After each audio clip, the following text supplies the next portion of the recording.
Bismillahirrahmanirrahim. Assalamualaikum warahmatullahi wabarakatuh. Welcome to Sci-Fi Channel. Dan kita akan bicara seputar kurang lebih perpajakan, yakni tentang pemotongan dan pemungutan pajak. Pada suatu hari ya, ini teman saya yang kebetulan bekerja di sebuah perusahaan di sektor swasta ini, dia curhat dan bilang gini ke saya. Dia merasa bahwa dia ini bekerja sangat keras. Dia kerja siang dan malam dan sering lembur. Pulang malam, kemudian pagi juga langsung berangkat kembali. Jadi dia kerja mempas keringat dan kembali pulang setelahnya. Tapi dia merasa bahwa setiap kali dia menerima gaji, ya kan, setiap bulannya, kemudian dia baca slip gaji di sana. Tertera di sana ada pajak yang harus dia bayarkan, dan ini dipotong oleh perusahaan tempat dia bekerja. Dia merasa bahwa ini kenapa penghasilannya harus dipotong, ya kan? Jadinya dia mendapatkan gaji yang lebih kecil daripada yang seharusnya didapatkan, dan dia merasa ini pemerintah ini seolah-olah merampok penghasilan dia. Sobat pajak, tentu hal ini sering terjadi di masyarakat dengan berbagai ceritanya ya, baik itu yang bekerja sebagai karyawan atau yang melakukan usaha ya. Nah, dalam hal ini kan kebetulan teman saya bekerja nih sebagai karyawan di sebuah perusahaan ya kan. Nah, kita akan membahas mengenai hal ini ya kan, mengenai pemotongan pajak ini pada chapter ini juga dan selanjutnya. Dan semoga kita bisa membahasnya lebih komprehensif nantinya, hopefully ya. Sebelum kita membahas tadi lebih lanjut, maka kita seyuknya tahu dong pajak itu apa ya kan. Ini juga bisa dilihat pada pembahasan chapter saya di sebelum-sebelumnya. Kita remind kembali bahwasanya pajak itu adalah kontribusi wajib kepada negara yang terutang oleh orang pribadi atau badan, dan sifatnya adalah memaksa, yang artinya bisa dipaksakan kepada orang pribadi atau badan tersebut. Namun dia harus berdasarkan peraturan perundang-undangan tentunya, tidak boleh asal memaksakan. Kemudian pajak ini tidak mendapatkan imbalan secara langsung, yang artinya orang yang membayarkan pajak ini tidak mendapatkan feedback atau manfaat yang secara langsung atas apa yang dia bayarkannya, tapi dia bisa mendapatkan manfaatnya secara tidak langsung. Dan tentunya uang pajak yang dikumpulkan oleh negara ini ya kan, ini untuk membiayai keperluan negara bagi sebesar-besarnya kemakmuran rakyat. Jadi pajak yang dikumpulkan oleh negara ini seyuknya kembali kepada masyarakat umum ya kan, pada seluruh masyarakat, bukan hanya untuk kepentingan suatu kelompok atau golongan tertentu saja. Kita juga remind kembali mengenai sistem pemungutan pajak, bahwa dalam sistem pemungutan pajak ada 3 sistem ya: official assessment, self assessment, serta withholding tax. Serta mungkin yang keempat ada semi official atau semi self assessment, apapun itu ya kan. Namun basically ada 3 prinsip ini. Nah, di Indonesia ini untuk PPH ya kan, pajak penghasilan, Indonesia menganut self assessment system, serta di sana juga ada withholding tax. Self assessment system ini memberikan wewenang bagi wajib pajak untuk melakukan kewajiban perpajakannya sendiri. Kenapa? Karena wajib pajak dianggap tahu ya kan mengenai kondisi dirinya sendiri. Adapun withholding tax ini adalah pemotongan atau pemungutan pajak melalui pihak yang ketiga. Nah, hal inilah yang nantinya kurang lebih kita akan pelajari mengenai pemotongan dan pemungutan PPh di Indonesia ini.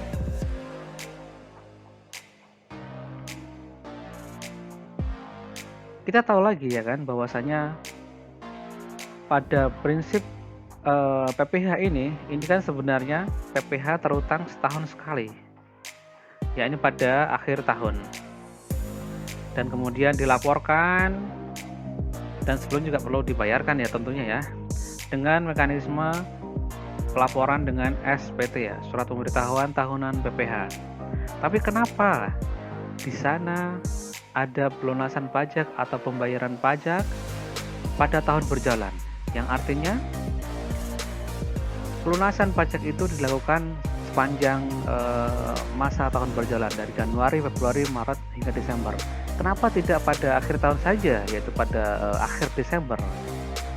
Ini menjadi pertanyaan umum ya kan. Nah, kita akan nantinya akan membahas lebih rinci lagi mengenai alasannya ini apa. Kita ingat kembali mengenai stelsel pajak, yaitu sistem pemungutan dalam menghitung besarnya pajak ya kan, bahwasanya pajak itu dihitung untuk tahun yang berjalan ini ada 3 stelsel ya, stelsel real, stelsel fiktif, dan stelsel campuran ya. Bahwa di dalam stelsel real ini konsepnya adalah penghasilan itu terutang dan dihitung berdasarkan kenyataan yang sebenarnya terjadi pada tahun yang bersangkutan, sehingga hanya bisa diketahui pada akhir tahun saja, pada masa ya Januari, Februari, Maret dan seterusnya ya kan, itu tentu ya hanya diketahui pada bulan tertentu, tidak bisa diketahui secara setahun itu bagaimana. Nah, tadi kita ingat bahwa di sana ada bahwasanya PPh itu sebenarnya terutang setiap tahun ya. Ini untuk PPh orang berpendirian badan ya, terutang setiap tahun. Nah, maka akan diketahui secara realnya, secara nyatanya yaitu pada akhir tahun. Berapa sebenarnya total penghasilan pada dalam 1 tahun tersebut ya kan. Kemudian stelsel fiktif ini menganggap bahwasanya penghitungan pajak ini melalui anggapan-anggapan tertentu ya kan. Seperti misalnya dianggap sama dengan tahun yang sebelumnya. Adapun stelsel campuran ini merupakan gabungan dari stelsel fiktif dan stelsel real ya. Ini menjadi stelsel campuran, yang artinya dengan menganggap penghasilan itu sama dengan tahun sebelumnya dan juga nanti dihitung di akhir tahun. Nah, gabungan dari stelsel pajak ini dan juga sistem pemungutan ini kemudian muncullah kemudian adanya withholding tax tersebut tadi, sehingga pajaknya bisa dilunasi pada masa ya kan, pajak sepanjang tahun ini, tidak hanya dilunasi pada akhir tahun saja. Pertanyaan yang sangat mendasar tuh, kenapa harus ada pemotongan atau pemungutan pajak? Ya kan? Kenapa pajak penghasilan yang ada itu ya kan tadi sebagaimana dicontohkan oleh teman saya tadi, itu penghasilannya dipotong ya kan. Kenapa tidak nanti di akhir tahun saja? Nah, ini ada beberapa alasan. Setidaknya kita akan jabarkan 4 alasannya. Ya. 4 reason. Ya. Yang pertama adalah bahwasanya negara ini memerlukan dana dengan segera. Kemudian yang kedua, asas convenience of payment. Yang ketiga adalah time value of money, dan yang terakhir adalah bahwasanya data pemotongan penghasilan itu terpantau dalam sistem. Kita bahas satu persatu. Bahwa negara memerlukan dana segera. Kita ingat kembali bagaimana fungsi pajak dalam chapter sebelumnya ya kan, bahwa pajak ini berfungsi sebagai budgeter. Bahwasanya dana pemerintah ini membutuhkan dana untuk membiayai pengeluarannya bagi sebesar-besar kemakmuran masyarakat ya kan. Nah, fungsi pajak ini adalah fungsi budgeter, yang artinya sebagai sumber dana bagi pemerintah. Dan pemerintah ini dalam mengelola negara ini membutuhkan dana atau mengeluarkan dana ini setiap harinya. Jadi tidak hanya mengeluarkan dana ini pada akhir tahun saja, tetapi pada setiap harinya dia membutuhkan dana untuk membayar, ya kan, untuk digunakan misalnya pembangunan jalan, digunakan untuk pembangunan jembatan dan lain sebagainya, dan itu dibayarkan bisa tiap hari, serta juga gaji PNS, TNI, Polri, anggota DPR dan lain sebagainya. Ya, dan ini terjadi setiap hari. Oleh karena itu pemerintah juga membutuhkan dana, ya kan? Ini juga tidak pada akhir tahun saja, setiap harinya juga, sehingga di sana ada pemotongan dan pemungutan yang terjadi tidak hanya pada akhir tahun saja, tetapi pada setiap masanya atau pada saat kejadian-kejadian tertentu. Nah, alasan yang kedua adalah asas adanya convenience of payment, ya kan, bahwasanya pajak itu dibayarkan, ya kan, itu pada saat yang tidak menyulitkan wajib pajak. Yang artinya ketika wajib pajak itu memperoleh penghasilan, ya kan, di saat itulah pajak itu dipotong atau dipungut atau dibayarkan kepada negara. Jadi ketika orang itu punya penghasilan, ya kan, orang itu punya uang, ya, di saat itulah ketika dia mau menerimanya, di saat itulah dipotong pajaknya. Nah, kan nanti akan kesulitan kalau misalnya dipotongnya di akhir tahun saja. Nah, ini juga mengandung prinsip mengenai pencicilan pajak, ya. Bayangkan kalau misalnya membayar pajak itu di akhir tahun sebesar katakanlah 100 juta, ya kan, 100 juta di akhir tahun sekaligus. Tentu sebagian orang akan merasa itu sangat berat. Namun ketika dia bisa mencicil, ya kan, 100 bagi 12 gitu kan, berarti berapa? 8 juta sekian, ya kan. Maka mungkin itu akan terasa lebih ringan. Dia terasa lebih nyaman untuk membayarkannya dengan cara mencicil. Dia terasa lebih enak membayarnya atau dilunasi pajaknya ketika dia memperoleh penghasilan. Kemudian alasan yang ketiga tadi adalah adanya adanya time value of money, ya kan, bahwasanya nilai uang itu akan berbeda nilainya berdasarkan waktu, ya. Time value of money, ya kan, bahwasanya ketika pembiayaan itu dilakukan sekarang, ya kan, seharusnya bisa dibayarkan sekarang, namun ketika nanti dibayarkannya nanti tentu secara umum di sana nanti bisa dikenakan bunga dan lain sebagainya, ya kan. Untuk mendapatkan nilai yang sama maka itu ada bunga. Faktor yang lainnya juga mungkin adanya kemungkinan inflasi, ya kan. Adanya nilai uang yang berbeda untuk satu barang, ya kan.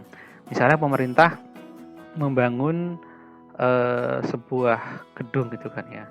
Tentu pembangunan gedung itu ketika dilakukan sekarang, ya kan, dibandingkan dengan dilakukan misalnya 5 tahun yang akan datang dengan spesifikasi yang sama, secara rupiah dia akan berbeda nilai rupiahnya, ya kan, padahal sebenarnya bangunannya bentuknya sama, spesifikasinya sama.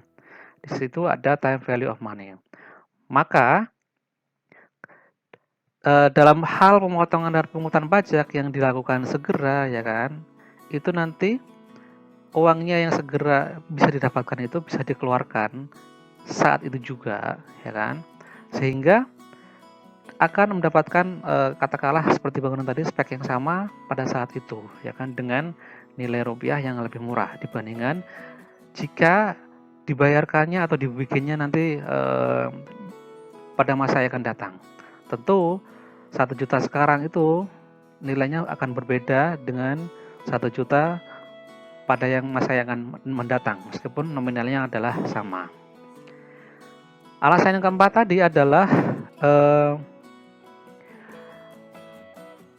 adanya pemantauan yang bagus dalam hal pemotongan dan pemungutan. Bahwasanya pajak yang dipotong atau dipungut pada masa yang berjalan tadi, ya kan, datanya ada sehingga nanti bisa di cross atau bisa di matchkan pada akhir tahun nantinya, sehingga akan mempermudah, ya kan, penghitungan ulang, ya kan, menghitung kembalinya.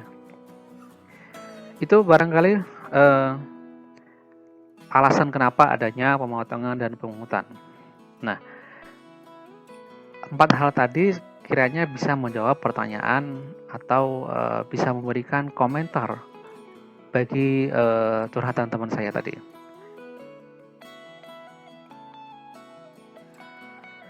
Jadi kita catch up ya, bahwa pelunasan pajak itu terutang dalam 1 tahun pajak, ya kan, melalui pemotongan dan pemungutan pajak oleh pihak lain serta pembayaran sendiri, ya kan. Sehingga pemotongan dan pemungutan PPh ini sebagai bentuk withholding system dan setelah campuran nanti akan diperhitungkan pada SPT tahunan di setiap tahunnya ya. Nah, ini tentu ada catatan bahwasanya di sana juga ada PPh yang dilunasi yang sifatnya final, yang artinya tidak diperhitungkan pada akhir tahun, ya kan. Sebenarnya pemotongan dan pemungutan itu apa, ya kan? Ini kita perlu sedikit paham nih ya, definisi dari pemotongan dan pemungutan. Pemungutan pajak adalah kegiatan memungut, ya namanya juga pemungutan ya, pasti memungut ya, sejumlah pajak yang terutang atas suatu transaksi, ya. Pemungutan pajak nanti akan menambah besarnya jumlah pembayaran atas perolehan barang. Namun demikian ada juga pemungutan yang dilakukan oleh pihak pembayar dengan mekanisme yang sama dengan pemotongan. Kemudian bagaimana ini pemotongan pajak? Pemotongan pajak adalah kegiatan memotong sebesar pajak yang terutang dari keseluruhan pembayaran yang dilakukannya. Sehingga nanti pemotongan pajak ini dilakukan oleh pihak-pihak yang melakukan pembayaran terhadap penerima penghasilan. Dan pihak pembayar bertanggung jawab atas pemotongan dan penyetoran serta pelaporannya. Jadi kita akan distinguish, ya kan, pemotongan dan pemungutan ini. Perbedaannya apa ini kan? Perbedaan pemotongan dan pemungutan ini kita mungkin perlu membedakan supaya lebih clear. Selain tentu memotong dan memungut ya. Pemotongan ini mengurangi pembayaran atau jumlah yang diterima. Jadi kalau misalnya kita seharusnya mendapatkan 100 juta ya kan, karena dipotong ini yang kita terima bisa jadi 99 juta atau lebih kurang ya kan. Kurang dari 100 juta, lebih kecil daripada yang seharusnya kita terima. Adapun pemungutan ini menambah jumlah tagihan atau jumlah yang seharusnya terima. Bahwa ketika suatu nilai barangnya itu misalnya 100 juta ya kan, maka kalau ada pemungutan ini jumlahnya malah bertambah, bisa jadi malah 110 atau 105 atau yang lainnya ya kan, lebih besar daripada nilai suatu barang itu ya kan. Dari sisi objek ini kan, pemotongan pada umumnya dikenakan atas penghasilan yang memang akan menjadi penghasilan bagi si penerima, misalnya gaji, imbalan jasa, dividen. Adapun pemungutan pada umumnya dikenakan atas sesuatu yang belum tentu penghasilan bagi penerima uang, karena objek pemungutan bisa jadi penjualan, bisa juga berupa pembelian. Nah, ini misalnya PPh 22 impor ya kan, PPh 22 impor, atau misalnya PPh 22 pembelian BBM nih dari Pertamina nih ya. Ini penjualan ya, berarti penjualan dari Pertamina atau pembelian dari SPBU yang pemiliknya bukan Pertamina, cuman bekerja sama dengan Pertamina. Ini hanya sebagai contoh. Dari sisi subjek ya, bahwa pemotongan pajak pada umumnya tidak spesifik, yaitu bisa jadi pemberi kerja, bendaharawan pemerintah atas gaji, dan penyelenggaraan kegiatan serta lain-lainnya, ya kan. Adapun pemungutan sifatnya ini lebih spesifik, sifatnya ya kan, karena ditunjuk oleh Menteri Keuangan. Ya ini contoh juga bendahara pemerintah pada tertentu di JPC, yaitu ini menunjukkan dari subjeknya ya kan, langsung. Beda dengan pemberi kerja siapapun itu, ya kan, bisa bendahara pemerintah, bisa perusahaan swasta, atau bisa BUMN dan lain sebagainya, seluruhnya yang melakukan atau yang sebagai pemberi kerja, bisa juga orang pribadi, ya kan. Dari sisi pengisian SSP-nya ya, surat setoran pajak ya. Ini di kolom NPWP untuk pemotongan pada saat pengisian SSP ini harusnya SSP ya, surat setoran pajak ya, SSP ya. Diisi dengan NPWP pemotong pajak. Hal ini penting agar dilakukan ekualisasi antara biaya yang telah dikeluarkan oleh pemotong dengan pajak yang telah dipotong karena kewajiban pemotongan dan penyetoran telah dilimpahkan kepada pemotong pajak. Adapun untuk pemungutan, kolom NPWP pada saat pengisian SSP diisi dengan NPWP pihak yang dipungut ya. Kemudian bagaimana dari sisi jenis pajaknya ya kan. Dari sisi jenis pajaknya ini bisa dicontohkan ada PPh pasal 21 atas gaji, honorarium dan sebagainya, PPh pasal 23 atas jasa ya kan, royalti, dividen. Kemudian PPh pasal 4 ayat 2 yang bersifat final, PPh pasal 26 atas penghasilan bagi subjek pajak luar negeri. Kemudian PPh pasal 15 bisa di sana ada industri pelayaran penerbangan internasional, makanan asing dan lain sebagainya. Dan untuk pemungutan ada PPN misalnya. Dan ini ada hal yang unik ya, bahwa pada pasal PPh pasal 22, untuk PPh pasal 22 ya, itu di sana ada pemotongan dan juga ada pemungutan. Ini sangat unik nih untuk PPh 22 nih, yang nanti kita akan pelajari pada chapter di PPh pasal 22. PPh pasal 22 untuk pemotongan bisa jadi bendahara ya kan, bendahara pemerintah yang memotong, misalnya ada transaksi dari rekanan atau dari perusahaan yang menjual barang kepada pemerintah misalnya, nanti di sana ada pemotongan. Di sana juga ada pemungutan PPh 22 misalnya untuk industri otomotif, kertas, baja, dan farmasi, serta tentunya PPN. Kita langsung aja ke contoh agar lebih mudah dipahami ya kan. Pemerintah Kota Semarang ini contoh ya, membeli 5 unit laptop dari PT Najibcom dengan harga pembelian sebesar 10 juta per unit. Rincian transaksinya sebagai berikut. Pembelian ini ya 5 unit laptop, per unitnya 10 juta, totalnya adalah 50 juta untuk pembeliannya. Di sana juga ada PPN ya kan, karena PT Najibcom ini juga merupakan PKP, pengusaha kena pajak, PPN 10%, sehingga total penyerahan ya kan, total harga penyerahan ini adalah 55 juta rupiah. Kemudian sebagai bendahara pemerintah ini, pemerintah kota Semarang ini melakukan pemotongan dan pemungutan ya, yang rinciannya sebagai berikut ini ya. Tadi di atas adalah harga penyerahan sebesar 55 juta ya kan, 55 juta rupiah. Dan di sana karena ini adalah transaksinya dengan bendahara pemerintah, maka terutang PPh pasal 22. Ya ini sebesar 1,5% ya kan. Jadi totalnya yang dibayarkan yang dipotong adalah 750.000. Dan tadi di sini ada PPN ya kan, sebesar 5 juta ya.